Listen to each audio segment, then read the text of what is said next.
You know Dayton is affordable, but are you prepared for the weather to feel gray for nearly a third of the year? Or the fact that you will absolutely need a second car? We are counting down the 5 worst things about living in Dayton, Ohio, and a few of these might truly surprise you. If you're thinking about moving here, you've probably heard all about the good things: affordability, easy commutes, strong neighborhoods, and honestly, those things they're all true. But no place is perfect. I'm Carrie Davis, a local realtor here in the Dayton area. If you want to know what it's really like to live here, the good and the bad, make sure you like this video and subscribe. Number 1, the winter weather and the gray.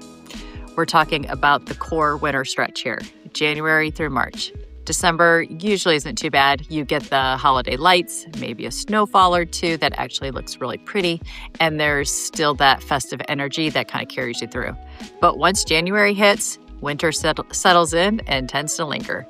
Temperatures typically hover in the 20s and 30s, and while Dayton doesn't get hammered with those massive lake effect snowstorms, we do get a mix of light snow, freezing rain, and cold drizzle. And here's the thing about that combination. It's not dramatic enough to cancel everything, but it's just miserable enough to make daily life annoying. Your car gets coated in that gross salt and grime film. You're constantly tracking wet, dirty snow into your house. It's just this low-grade inconvenience that wears on you over time. But honestly, the toughest part for a lot of people, it's not even the cold or the snow, it's the lack of sunshine. You can go days, sometimes entire weeks, with mostly cloudy skies. The sun might peek out for an hour or two, then it's back to the gray overcast. Everything just feels muted. Now, the upside here is that winters in Dayton are still very manageable compared to a lot of the Midwest. The city and the county do solid jobs keeping the roads cleared and salted. You're not dealing with the extreme bone-chilling cold that places farther north experience for months on end. You can still get around, go to work, run errands. Life does not shut down. And by late March, early spring, things tend to turn around pretty quickly. Number 2, public transportation and car dependence. Dayton is very much a car-dependent area, and that genuinely surprises some people who are coming from larger cities with a robust public transit. We do have public transportation. It's the Greater Dayton RTA, and that is a bus route that runs throughout the metro area, and for certain routes and schedules, it can work fine. If you're living downtown or near the University of Dayton, or if your work happens to be along a major bus line, you might be able to make it work. But let's be real. For the vast majority of residents, especially anyone living outside the city, like the city core, public transit is simply not a realistic substitute for owning a car. And here's why. We have a clear lack of commuter transit options. There's no subway system, no light rail, no commuter train connecting the suburbs to downtown or to each other. What that means in practical terms is that daily life, your morning commute to work, grocery shopping, school drop-offs, weekend errands, all of that is built entirely around driving. And even if there is a bus, relying on it can turn what would be a quick 15-minute drive into an hour-long ordeal involving transfers, waiting in the cold, and rigid schedules that just don't align with your actual life. Traffic in Dayton is generally manageable. Rush hour exists. You're going to hit some slowdowns on I-75 or I-675 during the morning and evening commutes, but we're talking maybe 10 or 15 minutes, not the kind of soul-crushing gridlock you'd experience in cities like Atlanta or Los Angeles or even Columbus during those peak times. Most commutes around here are still pretty reasonable, often under 30 minutes, even if you're coming from the suburbs. So bottom line, if you value walkability, public transit, or the freedom of not owning a car, Dayton's setup is going to feel limiting to you. But if you're okay with driving and you appreciate shorter commutes and open roads, you'll probably find it's a fair trade-off. Number 3, fewer big city amenities. Dayton punches above its weight in a lot of ways: restaurants, breweries, festivals, and parks. But we need to remember it's still a mid-sized metro area with a population of around 800,000 in the greater metro. And that means if your lifestyle revolves around high-end urban amenities or you're someone who thrives on having endless options at your fingertips, you will notice limitations here. Specifically, let's talk about the 3 big ones. First, fewer major concerts and entertainment. Dayton has some solid venues. We've got the Schuster Center, downtown hosts Broadway tours, the Oregon District has live music spots, and the Phrase Pavilion in Kettering gets some decent summer acts. But if you're talking about the really big touring artists, your Taylor Swifts or your Beyoncés, they're usually skipping Dayton entirely. They'll hit Columbus or Cincinnati. Maybe you can go to Indianapolis, but Dayton often doesn't make the cut for those massive stadium or arena tours. Next, limited luxury shopping. Now, Dayton has perfectly fine shopping for your everyday needs. We've got the Green in Beaver Creek, which is nice. It's an outdoor lifestyle center with stores like Anthropologie and Apple and Von Maur. Some decent mid-range brands. We have your standard malls like Dayton Mall and Fairfield Commons with the usual suspects and Target and Macy's, that sort of thing. But if you're looking for high-end luxury retail, think Nordstrom, Gucci, Louis Vuitton, designer boutiques, you're not finding that here. For that kind of shopping experience, people typically tend to Cincinnati's Kenwood Town Center or the Polaris or Easton Malls in Columbus. Next, quieter nightlife scene. Dayton has a fun nightlife scene for what it is. The Oregon District is the main hub. It's got a solid concentration of bars, restaurants, and clubs, especially on the weekends. You'll find craft cocktail bars, dive bars, dance clubs, live music venues. And there are pockets of activity in other areas too, like Water Street District or around the University of Dayton. But let's be honest, it's not a 24-hour city.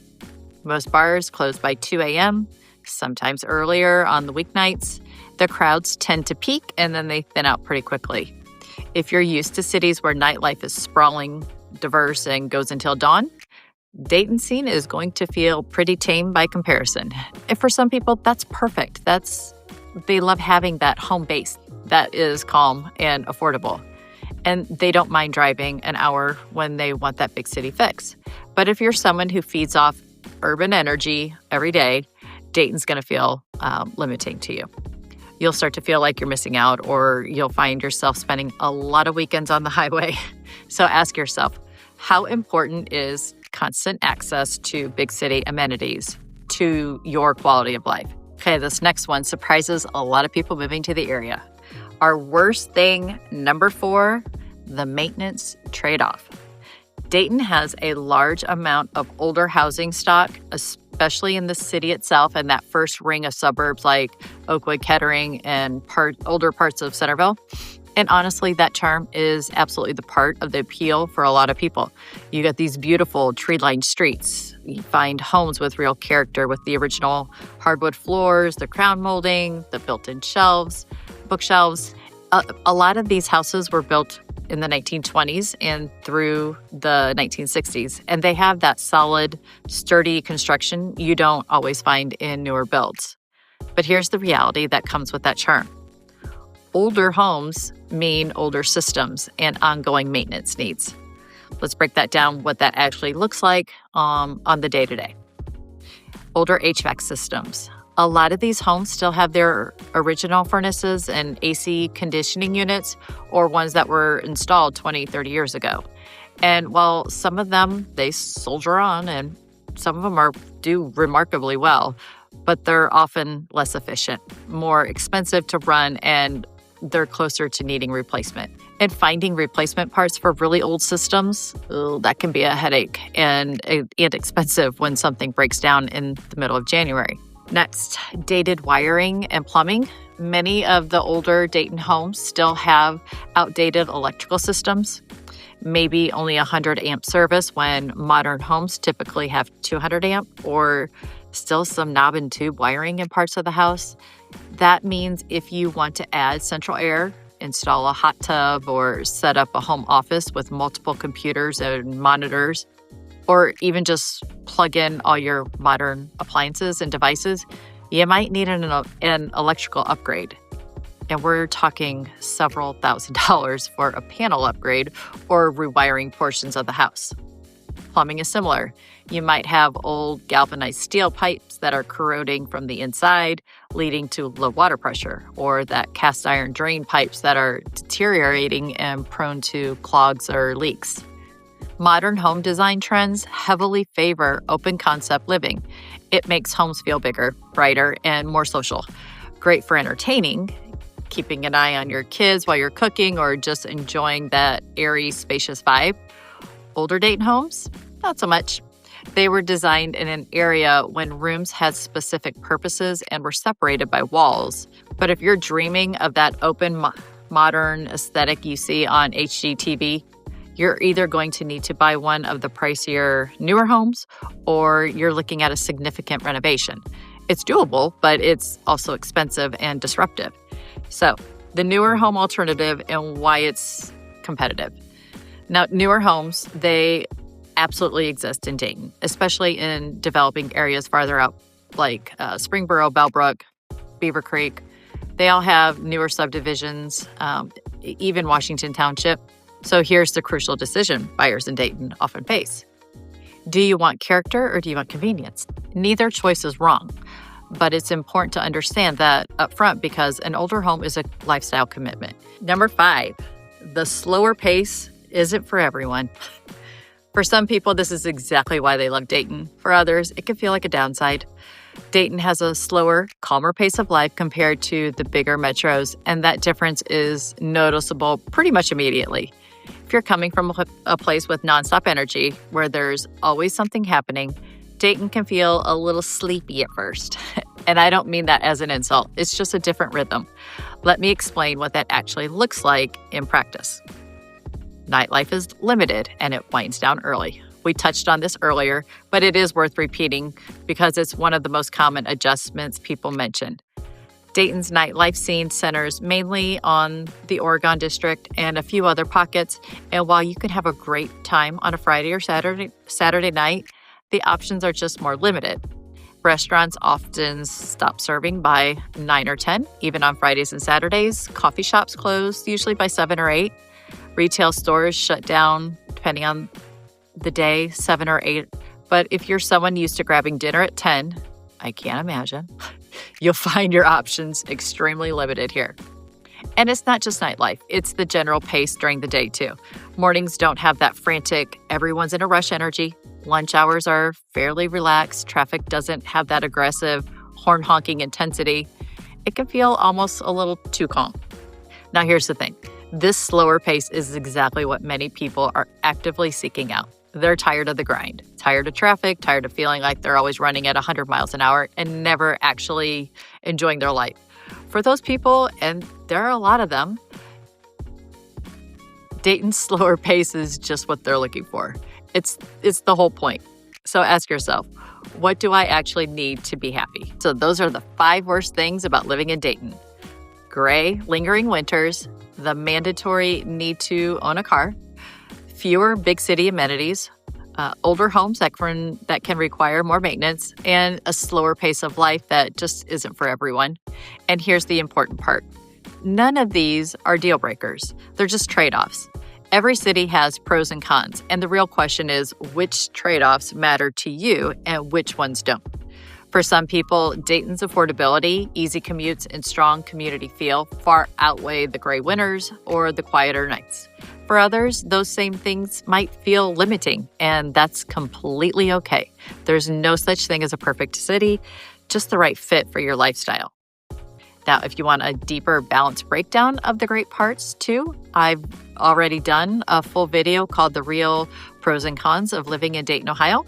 I'll link it for you so you can get the full picture. And a quick question for you. Which of these 5 cons is the most likely to be a deal breaker for you? Let me know in the comments. And if you're thinking about moving to Dayton and want honest guidance on neighborhoods, pricing, or what fits your lifestyle, I'm always happy to help. My contact information is in the description, so please just give me a call. If this video gave you clarity, hit that like button, subscribe for more straight talk about living in Dayton, and I'll see you in the next one.